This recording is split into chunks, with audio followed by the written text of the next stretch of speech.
ہمارے جو صحابہ کرام رضی اللہ تعالیٰ عنہم اجمعین تھے تو ان کی زندگی جو تھی وہ ایمانی طاقت سے بھرپور تھی. وہ ہمارے پیارے نبی حضرت محمد مصطفیٰ صلی اللہ علیہ وسلم کے ہر سنت طریقے پہ عمل کرتے تھے.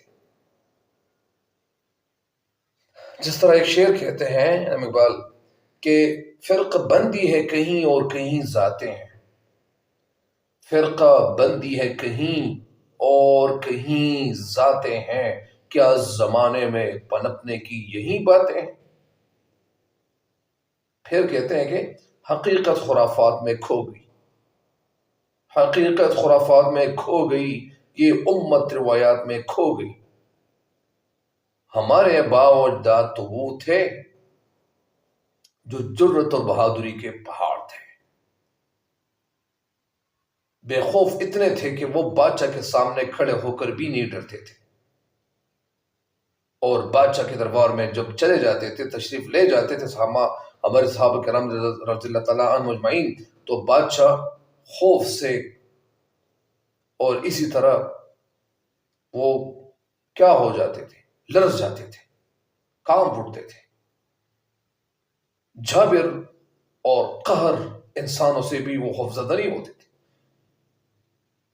اور نہ کوئی طاقت کوئی قوت اسے ڈرا سکتی تھی، ان کو کوئی ڈرا بھی نہیں سکتے تھے. وہ ایمانی دولت سے مالا مال تھے، اور ساتھ ساتھ حق صداقت کا پرچم بلند کیے ہوئے تھے. مطلب یعنی وہ حق اور صداقت کے معمار تھے، پہاڑ تھے. جبکہ آج کا مسلمان جرت مند اور حق گوئی تو دور کی بات، انہیں ایمان سنبھالنا بھی مشکل ہو گیا ہے.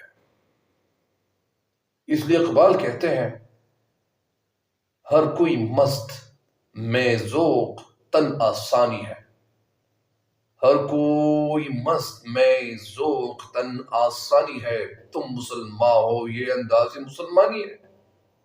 اقبال کہتے ہیں اور یہی وہ وجوہات ہیں جن کی وجہ سے ہم آسمان کی بلندیوں سے زمین کی پستیوں پر گر گئے. اور اگر ہم دنیا میں دوبارہ کھوئے وہ مقام حاصل کرنا چاہتے ہیں، اگر ہم دنیا میں بلند مقام حاصل کرنا چاہتے ہیں تو ہمیں اپنی ان خامیوں کو دور کرنا ہوگا. ہمارے اندر جو خامیاں ہیں، ہمارے اندر جو کمزوریاں ہیں، ہمارے اندر جو